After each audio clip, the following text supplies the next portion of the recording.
বাংলার রাজনীতি নিয়ে আমরা যা দেখি, শুনি আর বিশ্বাস করি তার 50% কিন্তু মঞ্চের নাটক বলতে পারেন, আর বাকি 50% হলো মঞ্চের পেছনের চুপচাপ হিসেব।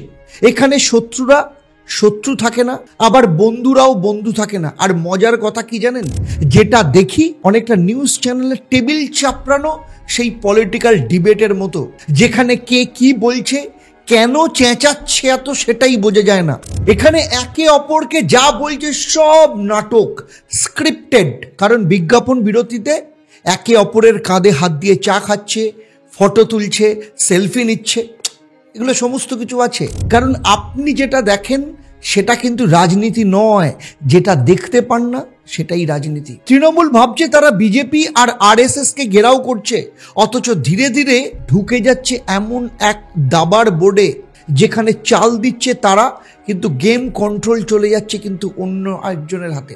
দেখুন, আজকের আলোচনাটা ভীষণ ইন্টারেস্টিং, তাই খুব মন দিয়ে শুনবেন, কারণ আজকে এই আলোচনার মধ্য দিয়ে আপনাদের সামনে একটা ভীষণ বড় গেম প্ল্যান পরিষ্কার হয়ে যাবে।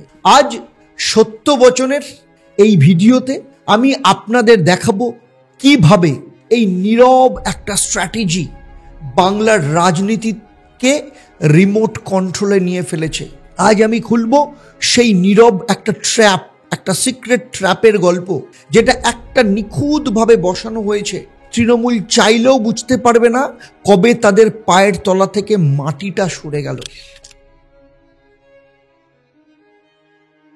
চলুন প্রথমেই আলোচনা করব যে এই যে একদম সাইলেন্ট যে বেস, আরএসএস এর ধৈর্যের মডেল, কি সেখানে ট্র্যাপটা পাতা আছে। দেখুন, বাংলায় আরএসএস আর একটা সরাসরি রাজনীতি নয়, পরিকাঠামো গড়া বলতে পারেন। বছরের পর বছর শাখা, ছাত্রগোষ্ঠী, স্বেচ্ছাসেবী নেটওয়ার্ক, এই সাংস্কৃতিক অবকাঠামো রাজনৈতিক মাটিকে ধীরে ধীরে বদলাচ্ছে। সাম্প্রতিক রিপোর্টে সারা দেশে যে ডেলি যে শাখা বড় জাম্পের কথা এসেছে, এর প্রভাব যে বাংলার মতো রাজ্যে নেটওয়ার্ক এফেক্ট তৈরি করে সেটা বুঝতে কিন্তু বিশেষজ্ঞের দরকার লাগে না। চ্যাপ্টার 2, নেক্সট চ্যাপ্টারে আলোচনা করব আঘাত, পিছুটান এবং বিজেপির যে দ্বিমুখী কৌশল সেটা নিয়ে। দেখুন, বাংলায় বিজেপি সরাসরি মুছে দাও, গড়ে দাও সেই পথে যাচ্ছে না, যাচ্ছে নির্বাচনী সাইকেল ধরে। জনসভা, ন্যারেটিভ পুশ, সংগঠনের বিস্তার, তারপর টার্গেট, পিছুটান, যাতে প্রতিপক্ষ নিজেই ভুল করে। 2024 লোকসভার নির্বাচনী দেখুন না, তৃণমূলের 42টার মধ্যে 29টা তৃণমূল, বিজেপি স্ল্যাশ ডাউন হয়ে মাত্র 12টাতে এসছে। ছবি স্পষ্ট, হেডলাইন জয় এখনো কিন্তু তৃণমূলের হাতেই রয়েছে, কিন্তু বিজেপি ফিল্ড পজিশনে একদম শীর্ষ স্তরে ঢুকে গেছে, এবং সেটাই কিন্তু লং গেমের সাইন। একে একে বিজেপি থেকে তৃণমূলে জয়েন করছে, নেতারা চলে যাচ্ছে তৃণমূলে, এমএলএরা এমপিরা তৃণমূলের দিকে ঝুঁকে আছে, সমস্তটাই কিন্তু গেম প্ল্যান। আর এই গেম প্ল্যানের সব থেকে বড় ট্র্যাপ কি জানেন? আত্মতুষ্টির একটা ফাঁদ। চ্যাপ্টার 3-তে সেটা নিয়ে আলোচনা করব। নেক্সট চ্যাপ্টারে যে তৃণমূল নিজের হাতে নিজের মাইন পেতে দিচ্ছে। দীর্ঘদিন ক্ষমতায় থাকলে সব ক্ষমতা আমাদের, এই যে ভাবটা ভীষণ বিপজ্জনক। গ্রাউন্ড রিয়ালিটি বলছে পঞ্চায়েত 2023-এ সহিংসতার যে অসংখ্য রিপোর্ট বেরিয়েছে, গ্রাম স্তরে সেখানে ক্ষোভ, বিরোধী কর্মীদের সঙ্গে সংঘর্ষ, মৃত্যু, সব মিলিয়ে এক অসন্তোষ কিন্তু রিজার্ভ হয়ে রয়েছে, যেটা যে কোনো সময় পালা বদলের বীজ তৈরি করতে পারে। বাংলার ভোট সংস্কৃতিতে সহিংসতার বিপরীত প্রতিক্রিয়া সময় নিয়ে ধরা দেয়, কিন্তু একবার ধরলে তার ভাঙন কিন্তু থামানো সম্ভব নয়। নেক্সট চ্যাপ্টারে আলোচনা করব দুর্নীতির চাপ, কেন্দ্রীয় তদন্ত সংস্থার একটা ফ্যাক্টর। কৌশলগতভাবে দুর্নীতি ইস্যু বিজেপির জন্য কম খরচে বেশি রিটার্ন দেয়। এসএসসি নিয়োগকাণ্ড বলুন, প্রাক্তন শিক্ষামন্ত্রীর গ্রেপ্তার, ঘর থেকে কোটি কোটি টাকা উদ্ধার, সোনা উদ্ধারের মতো ঘটনা জনমতে কিন্তু ইমোশনাল সুইচ নড়ছে। কিন্তু ন্যারেটিভের ড্যামেজ রিপেয়ার যে সম্ভব নয়, তা মামলা শুনানি টেনে যাওয়ার মধ্যেই কিন্তু ধরা পড়ে। এদিকে গরু পাচার মামলায় তৃণমূলের শীর্ষ নেতাদের আটকা, অনেক দিন পর তাদের জামিন, পুরো সিকোয়েন্সটাই কিন্তু ভোটারের মনে একটা ধোঁয়া রয়েছে, কিন্তু তার পাশাপাশি ছাইচাপা আগুনও আছে। বিজেপি এই অনুভূতিগুলো চলুন চ্যাপ্টার 5 আলোচনা করব সন্দেশখালি। বহু চর্চিত একটা ঘটনা ঘটেছিল এবং লোকাল ক্রাইসিস থেকে স্টেট ওয়াইড ন্যারেটিভ। সন্দেশখালির ঘটনায় আদালতের নির্দেশে সিবিআই তদন্ত এবং সংশ্লিষ্ট তৃণমূল নেতার বিরুদ্ধে বিভিন্ন মামলা পর্ব, সবকিছু মিলিয়ে একটা প্রতীক কিন্তু তৈরি হয়েছে, যেখানে আইন শৃঙ্খলা, নারী অধিকার, রাজনৈতিক পৃষ্ঠপোষকতা সব প্রশ্ন একসাথে উঠে আসে। এই কেসগুলোর টাইম লাইন যত লম্বা হয়, মিডিয়া, সোশ্যাল মিডিয়ায় তার স্থায়ী ক্ষতচিহ্ন কিন্তু রেখে যায়। এবারে যেটা নিয়ে আলোচনা করব সেটা হচ্ছে বিরোধীদের ঐক্য, স্ট্র্যাটেজিক বিভাজনের রাজনীতি। দেখুন, বিজেপির লক্ষ্য খুব সহজ, তৃণমূলের বিরুদ্ধে একক মহাজোট গড়তে না দেওয়া। কৌশলটা দুদিক থেকেই কাজ করে, একদিকে জাতীয় রাজনীতির অ্যালায়েন্স টেম্পারেচার, অন্যদিকে বাংলার লোকাল ইস্যুতে আলাদা আলাদা বিরোধীদের রাখা।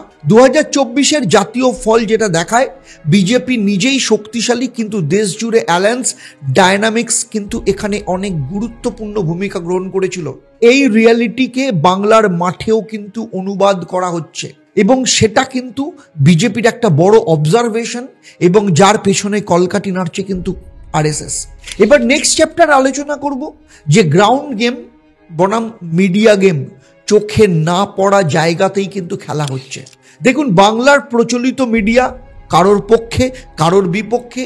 এই পুরনো সমীকরণকে বাইপাস করতে বিজেপি আরএসএস ডিজিটাল মাইক্রো টার্গেটিংয়ে জোর দেয়। WhatsApp network, local YouTube channel, Facebook group, এগুলোতে case driven content, fact check, resistant visual, micro identity signal সব মিশে ন্যারেটিভ শিফট ঘটায়। ভারতের নির্বাচনে সোশ্যাল মিডিয়ার ভূমিকা নিয়ে একাধিক স্টাডি দেখিয়েছে যে ক্লোজ নেটওয়ার্কে যে মেসেজিংয়ে একটা বড় এবং গভীর প্রভাব রয়েছে। চলুন এবার তৃণমূলের কথা নিয়ে আলোচনা করি। নেক্সট চ্যাপ্টারে তৃণমূলের অনিচ্ছাকৃত সহযোগিতা, ওভার রিয়াকশনই কিন্তু এখানে ট্রিগার হয়ে যাচ্ছে। বিরোধীদের দমন করা, বিরোধী দলকে না রাখা, মামলার পাল্টা মামলা বা আমলাতন্ত্রকে মাত্রাতিরিক্ত ব্যবহার, এসবের প্রতিটি ওভার রিয়াকশন থেকেই শাসক দুর্বলের একটা ছবি তৈরি হয়, যা প্রতিপক্ষের প্রোপাগান্ডাকে কিন্তু অনেক বেশি স্ট্রং করে। যখন শীর্ষ নেতৃত্বকে বারবার ড্যামেজ কন্ট্রোল করতে হয়, তখন গ্রাউন্ডে প্রশ্ন ওঠে এত ব্যাখ্যার কেন দরকার পড়ছে। আর এই সন্দেহই ভোটারের মাইন্ড শিফটের প্রথম ধাপ বলা যায়। সন্দেশখালী কাণ্ড হোক, নিয়োগ কাণ্ড হোক, প্রত্যেকটা কেস স্টাডি কিন্তু দেখাচ্ছে ন্যারেটিভ ডিফেন্সে বারবার ধরা পড়লে জন আস্থা কিন্তু ক্ষইতে শুরু করে। চলুন নেক্সট চ্যাপ্টারে আলোচনা করব সংখ্যা, সেন্টিমেন্ট, সাইকেল, ট্র্যাপের 3টে এস বলতে পারেন। সংখ্যা বলে 2024-এ তৃণমূল এগিয়ে, কিন্তু বিজেপির 12টি আসন মানে কার বেস কনসলিডেট। এর পরের বড় সাইকেল লাফের কিন্তু রান আপ তৈরি হতে পারে। সেন্টিমেন্টে দুর্নীতি, আইন শৃঙ্খলার ন্যারেটিভ কিন্তু জারি থাকে। মিডিয়া চক্রে যেটা একবার ঢুকলে কিন্তু সহজে বেরোয় না।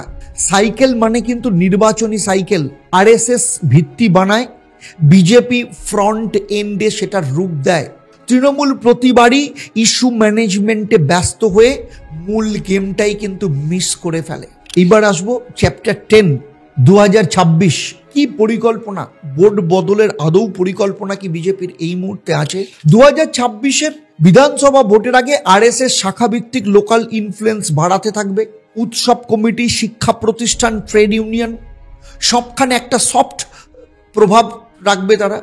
বিজেপি টিকিট বাঁচায় কিন্তু চমক রাখবে, টার্গেটেড কাউন্টারে দুর্নীতি ইস্যুকে ফ্রেম করবে। তৃণমূল যদি আত্মতুষ্টি ছাড়তে না পারে এবং লোকাল অভিযোগ রেড্রেসালকে সত্যিকারের অর্থে যদি আলগাতে না পারে, তবে কন্টেন্ট কিন্তু আরও টাইট হবে। এটাই কিন্তু ক্যালকুলেটিভ ট্র্যাপের একটা লজিক বলা যায়। নেক্সট চ্যাপ্টার 2029, দীর্ঘমেয়াদী ক্যালকুলাস, জাতীয় রাজনীতির অ্যালায়েন্স এরা কিন্তু ফিরছে। বিজেপি নিজেও কিন্তু অ্যালায়েন্স ম্যানেজমেন্টে যাবে এবং রাজ্যে দ্বিতীয় সারি নেতৃত্ব গড়ে তুলবে যাদের স্থানীয় গ্রহণযোগ্যতা অনেক বেশি। চ্যাপ্টার 12 আলোচনা করব মাঠের বাস্তবতা, পঞ্চায়েত সহিংসতা থেকে আদালতের বার্তা। গ্রাউন্ডে যখন সহিংসতা বা প্রশাসনিক ব্যর্থতার ছবি বারবার আসে, আদালত ও কেন্দ্রীয় সংস্থার হস্তক্ষেপ জনমনে কিন্তু একটা চেক অ্যান্ড ব্যালেন্স ইমেজ একটা তৈরি করে। সন্দেশখালীর মামলায় সিবিআই তদন্তের নির্দেশ পরে অ্যাপিলে সেই পথেই বহাল রাখা, এসব মেসেজ কিন্তু ভোটের মনে কিন্তু স্থায়ী হয়, ভোটারদের মনে। এর পাশে নিয়োগ কেলেঙ্কারি বলুন, গরু পাচার বলুন, সব মিলিয়ে তৃণমূল বিরোধী ন্যারেটিভের জন্য রেফারেন্স কেস কিন্তু তৈরি থাকে, যা ভোটের আগের মাসগুলোতে কিন্তু রিসার্কুলেট হয়। এর পরের চ্যাপ্টারে আসবো মারাত্মক জিনিস, চ্যাপ্টার 3 আলোচনা করব, সেটা হচ্ছে ডিজিটাল ওয়ারফেয়ার, ক্লোজড নেটওয়ার্কের যে পাওয়ার। বাংলায় পরিবার ভিত্তিক হোয়াটসঅ্যাপ গ্রুপ থেকে পাড়া ভিত্তিক ফেসবুক কমিউনিটি, এইসব ক্লোজ নেটওয়ার্কে ক্ষুদ্র ভিডিও, পোস্টার, লোকাল ল্যাঙ্গুয়েজ মিম সব থেকে বেশি প্রভাব ফেলে। এবং গবেষণায় দেখিয়েছে 2019-এ দেশ জুড়ে এই প্ল্যাটফর্মগুলো রাজনৈতিক মত গড়তে ব্যাপক ভূমিকা নিয়েছে এবং আজ কিন্তু তা অনেক বেশি কনসলিডেট হয়েছে, অনেক বেশি শার্প হয়েছে। বাংলার কন্টেন্টে এটাই বিজেপি আরএসএস এর কম খরচে বেশি রিচের কিন্তু একটা অস্ত্র। এইবার নেক্সট চ্যাপ্টার 14 আলোচনা করব কন্ট্রোলড কনফ্লিক্ট, তর্ক চলুক, ট্রানজিশন হোক ধীরে। এখানেই বিজেপির ব্যতিক্রম কৌশল, তর্ককে কন্ট্রোল রাখতে দেওয়া। বেশি শোরগোল হলে প্রতিরোধ জোটবদ্ধ হয়, কম শোরগোল থাকলে গ্রাউন্ডে সেটা কিন্তু রিয়ালিটি পায়। তাই কোথাও আক্রমণাত্মক, কোথাও মিলিয়ে যাওয়া, রেজাল্ট শক্ত ঘাঁটি বানানো। 2024-এর ফলাফলে এই শক্ত ঘাঁটির কন্ট্রোল একটা প্রশ্ন দেখা গেছে। প্রশ্নটা এখন কখন স্কেল আপ হবে? তাই ফাঁদটা কিন্তু আসলে দৃশ্যমানই রয়েছে, কেবল দেখার চোখ চাই। এই নীরব ফাঁদ কখনো সিনেমার টাইপ চ্যানেল নয়, ডেটা, মামলার টাইমলাইন, সহিংসতার খবর, আদালতের অর্ডার, শাখা নেটওয়ার্ক বৃদ্ধির রিপোর্ট, সব মিলিয়ে কিন্তু ছবিটা ধীরে ধীরে স্পষ্ট হচ্ছে। তৃণমূল যদি নিজের আত্মদর্শন না করে, স্থানীয় অভিযোগকে যদি রেড্রেসাল মডেলকে সত্যি যদি কাজে না লাগায়, দুর্নীতি ইস্যুতে সত্যি জিরো টলারেন্স না আনে, আর সংগঠনের ভেতর থেকে রিফর্ম না করে, তাহলে বিজেপি আরএসএস যে স্ট্র্যাটেজিক্যালি একটা বোর্ড তৈরি করে রেখেছে, দাবার বোর্ড, ওরা নিজেরাই কিন্তু নিজেদের চালে হেরে যেতে পারে। আর এই চালই কিন্তু তৃণমূলের কাছে একদিন চেকমেট হয়ে যাবে এবং কোনো শব্দ না করে। তাই আজকের এই বিশ্লেষণ শুনে আপনার মনে যদি হয় যে বাংলার মঞ্চের আড়ালে আরো বড় কিছু চলছে, তাহলে বুঝে নিন আপনি আসল খেলাটা কিন্তু দেখতে শুরু করেছেন। এখন প্রশ্ন শুধু সময়ের, কখন এই নীরব, এই সাইলেন্ট স্ট্র্যাটেজি প্রকাশ্যে বিস্ফোরণ ঘটাবে। আর আপনি যদি চান বাংলার রাজনীতির এই লুকোনো খেলা, গোপন চুক্তি আর ফাঁদের প্রত্যেকটা অধ্যায় আমরা আপনাদের সামনে তুলে ধরি, তাহলে এখনই সত্যবচনকে সাবস্ক্রাইব করুন, ভিডিওটাকে শেয়ার করুন আর কমেন্টে লিখুন আপনার মতের এই খেলার পরবর্তী চাল কি হতে পারে। তাই এখন থেকেই ভাবুন এবং ভাবা প্র্যাকটিস করুন। নমস্কার।